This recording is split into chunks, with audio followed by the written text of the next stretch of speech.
বর্তমান পরিস্থিতির আলোকে আমার কাছে এই বিষয়টা স্পষ্ট হচ্ছে। গত 16 বছর আমরা মার খেয়েছি। এই জনতার সঙ্গে যদি আমাদের সমঝোতা চুক্তি না হয়, পরবর্তী 16 বছর মার খেতে হবে। মনে করি আপনাদের সঙ্গে তো সমঝোতা আছে, আমি বলি পূর্ণাঙ্গ সমঝোতা নাই। কিছু বিষয়ে কম মানে, আবার কিছু বিষয়ে আমরা যখন কথা বলি আমাদের মাথা ফাটাইতেও আপনারা দ্বিধা করেন না। গত 16 বছর বাড়ি পেয়েছি, যারা ভেবেছে তারা সফল হতে পারে না, তাদের পরিণতি আপনাদের সামনে করা ঠিক না ঠিক। ভবিষ্যতেও যদি কেউ মনে করে মৌলবী সাহেবের কণ্ঠ চেপে ধরবো, তারও একই পরিণতি হবে।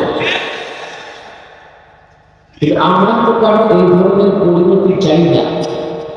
আমরা সকলে কল্যাণ চাই, আমরা সকলে মিলে জান্নাতে যেতে চাই। এই জন্য একটা সমঝোতা হওয়া দরকার, সমঝোতার চুক্তি হওয়া দরকার, ঐক্যমত দরকার, মিল মহব্বত হওয়ার দরকার। মিল মহব্বত যেটুকু আছে এর মধ্যে ভেজা আছে, খাঁটি মিল মহব্বত দরকার, খাঁটি সম্পর্কের দরকার। আমি ইদানিং এই কথাগুলো বারবার বলি, এই যে এই কারণে হঠাৎ একদিন একজন বলতেছে কোরআনের রাজনীতি নাই। আচ্ছা, তাকে আমার জিজ্ঞেস করতে বলতেছে, ভাই তুমি মুসলমান না? মুসলমান। তাহলে কোরআনের রাজনীতি না থাকলে তুমি একটা মুসলমান কোরআনের বাইরে গিয়ে রাজনীতি কেমন করো? মুসলমান তো কোরআনের বাইরে কোনো কাজ করতে পারে না। হয়তো তোমার সে এই কথা বলতো, হুজুর আমরা তো নোংরা রাজনীতি করি। তুমি নোংরা রাজনীতি কেন করো? সর্বশিত নোংরা কেন নোংরা রাজনীতি করো? কথা তো দীর্ঘ, কিন্তু আমার যতটুকু মনে করে 10 বছর আগে বয়ান করতে বসছিলাম নেশার করে, আর এখন তো নেশার করে এসে 2 ঘন্টা হয়ে গেছে। এখন এই লম্বা সময় বয়ান করলে আপনাদের বিরক্তির কারণ হবে, আর আমিও আমার সঠিক কথাগুলি বলে শেষ করতে পারব। 16 বছরে যারা আনন্দের উপর জুলুম করেছে তারা সফল হয় নাই, সফল হয় নাই, ব্যর্থ হয়েছে। এবং তাদের এই পরিণতির পেছনে সবচেয়ে বড় কারণ ছিল তারা আনন্দের উপরই জুলুম নির্যাতন করেছে। নাহলে 53 বছরে তো ক্ষমতা অনেক পালাবদল হয়েছে, একদল আসছে একদল গেছে, ক্ষমতা ছেড়ে তো কাউকে পালাতে হয়নি। আর তারা ক্ষমতা ছেড়ে 45 মিনিট বাংলাদেশে থাকতে পারে না। এত জুলুম করে তারা সফল হয় নাই।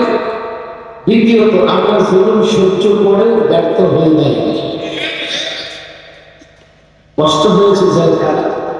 আমি প্রায় বলি আলেমদের জন্য সেটা জেলখানা না, সেটা ছিল ইবাদত খানা।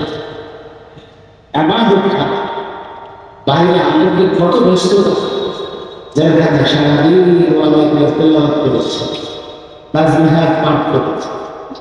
আবার রাতের 1টা 2টা বেজে গেলে এক এক কামরা থেকে কান্নার আওয়াজ আসতো, কান্নার আওয়াজ।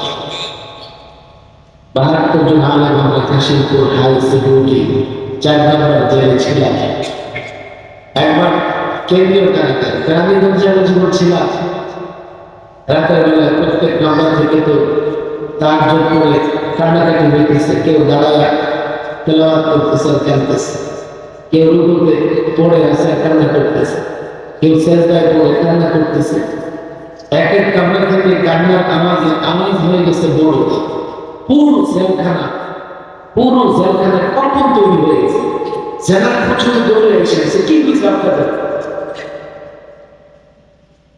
তারা মনে করেছে যে আলেমদেরকে জনগণ থেকে বিচ্ছিন্ন করে দিলাম বা আর টেলিভিশনে রিমান্ডে আমি বসে আছি, হঠাৎ রিমান্ডের পক্ষে টেলিভিশন আছে বিশাল, ধাওয়া করে আগুন জ্বলতেছে, আবার আগুনের মাঝখান থেকে আমার চেয়ারটা বেরিয়ে আসতেছে।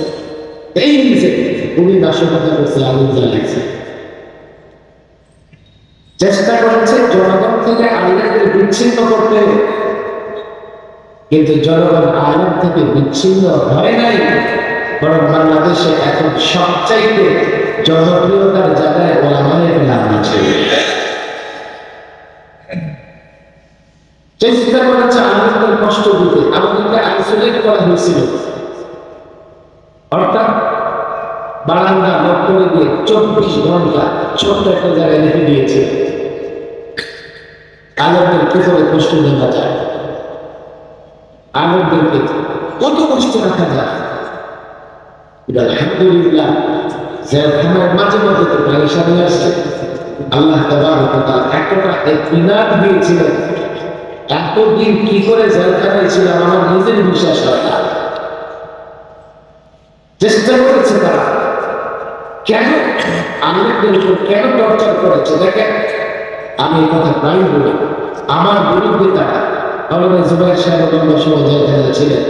এই অভিযোগ আনে নাই যে আপনি অর্থ আত্মসাৎ করেছেন, এই অভিযোগ আনে নাই তারা আপনি অমুকের মাথা ফাটিয়েছেন, এই অভিযোগ আনে নাই তারা আপনি গাড়ি ভাঙচুর করেছেন। রিমান্ডে পরে 2 মাস রিমান্ডে জিজ্ঞাসাবাদ কি করেছেন, জিজ্ঞাসাবাদে বড় অংশ জড়িয়েছিল মূর্তির বিরুদ্ধে কেন বলেন, মোদীর বিরুদ্ধে কেন বলেন, ইসলামিক অর্থ ব্যবস্থা ইসলামী অর্থ ব্যবস্থার কথা কেন বলেন, ইসলামী রাষ্ট্র ব্যবস্থার কথা কেন বলেন। এগুলো ছিল অপরাধ। এগুলো জিজ্ঞাসা করতে করতে 2 মাস তারা কাটিয়েছে। আমরা তো এই অপরাধ আগামীতেও করব, আগামীতে কোরআনের কথা বলবো, সুন্নাহর কথা বলবো, ইসলামী অর্থ ব্যবস্থার কথা বলবো, ইসলামী বিচার ব্যবস্থার কথা বলবো, ইসলামী অনুশাসনের কথা বলবো। হতে পারে এই কারণে কোন নেতা বা কোন দলের স্বার্থপূর্ণ হতে পারে, যদি আপনাদের সঙ্গে সহযোগিতা না হয়, আপনি আপনার দলের পক্ষ নিয়ে নেতার পক্ষ নিয়ে না জানি আবার আমার মাথা ফাটাবেন কিনা, আমার মাথা ফাটাবেন, আমাকে গ্রেফতার করবেন, আমি সেটা পরোয়া করি না। যেহেতু এই পথে অগ্রসর হচ্ছি, কোরআন সুন্নাহর শাসন চাই, জীবন কুরবানি দেব, এই প্রতিজ্ঞা তো আছে। কিন্তু মনে রাখবেন আলেমদের সঙ্গে বিরুদ্ধে জড়ালে পরিণতি যেমন হয়েছে অতীতে ভবিষ্যতেও হবে। বলে কি চট করে ফিরে আসবে, চট করে ফিরে আসবে, ভোট করে ফিরে আসবে। আমি বলি দেখো শিক্ষার ইতিহাস থেকে ফেরাউন নমরুদ তাদের উপরে গজব যখন এসছে, গজবে ধ্বংস হওয়ার পরে তারা ফিরতে পারে নাই, তারা নিদর্শন হয়ে আছে। কারণ পর্যন্ত যারা ফেরাউনের অনুসরণ করবে, ফেরাউনের পদার্থ অনুসরণ করবে, ফেরাউন জুলুম করেছে, বনি ইসরায়েলের বাচ্চা কাচ্চা হত্যা করেছে, ফেরাউন হকের বিরোধিতা করেছে, ফেরাউন নবীর বিরোধিতা করেছে। কিয়ামত পর্যন্ত যারা নায়েবের নবীদের বিরোধিতা করবে, হকের বিরোধিতা করবে, জুলুম করবে, তারা নিদর্শন হয়ে থাকবে, তারা ফিরতে পারবে না।